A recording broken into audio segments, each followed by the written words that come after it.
something that is not new. Rahul Gandhi has continued to defame Veer Savarkar. My colleague Anand Narasimhan brings us more. It's over to you, Anand.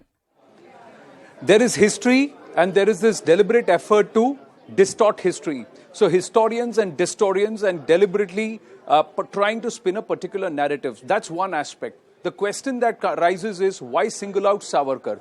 Here's what historians are saying, and ladies and gentlemen, this is purely letter writing technique.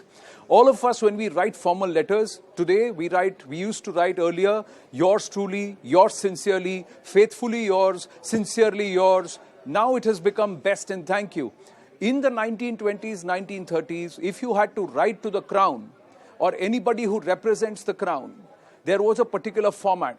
And that format said, I beg to remain your Royal Highness's faithful servant.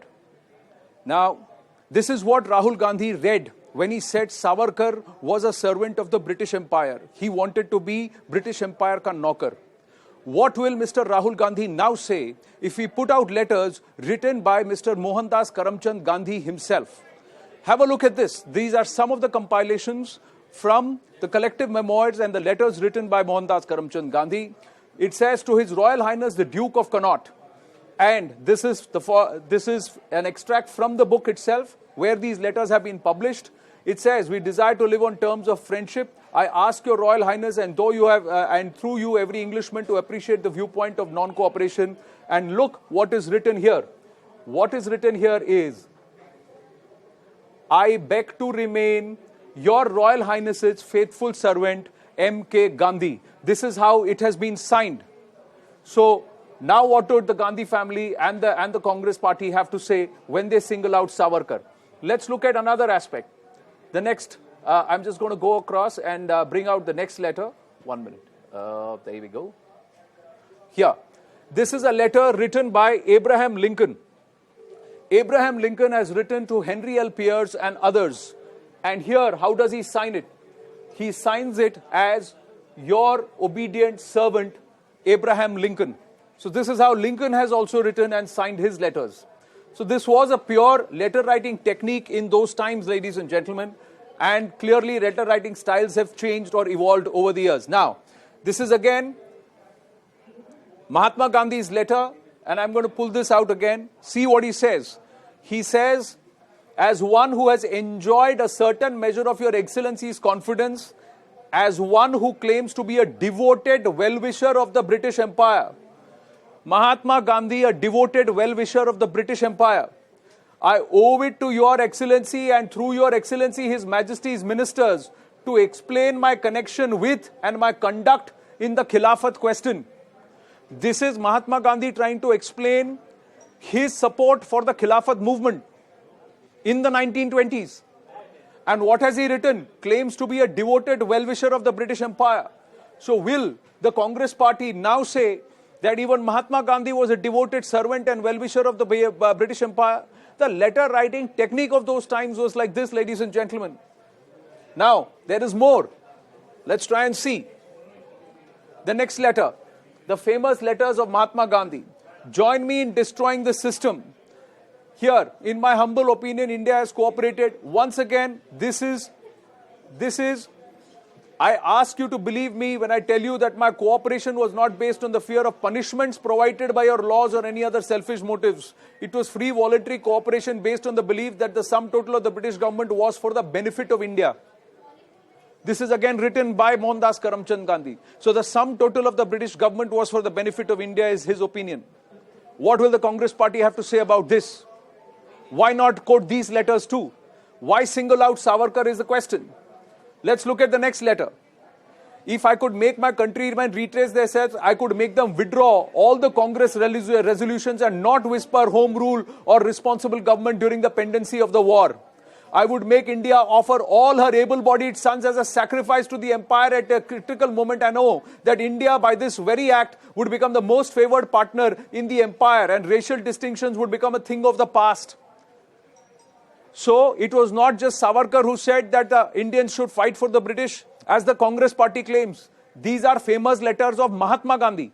And Mahatma Gandhi is saying, if I could make my countrymen Let me just bring that letter back. If I could make my countrymen retrace their steps, I could make them withdraw all the Congress resolutions and not whisper home rule or responsible government during the pendency of the war. And then he says, I would make India offer all her able-bodied sons as a sacrifice to the empire. So history is writ large with those who are celebrated as Mahatma and father of the nation also writing in a similar tone as a man who's being deliberately vilified and singled out by the Congress party, as in Swatantra Veer Savarkar. Anand, So it's interesting that you have in fact highlighted these letters and you know, they are proof right on that screen that you're taking us through. Having said that, what about the idolatry and deification that is associated with Jawaharlal Nehru?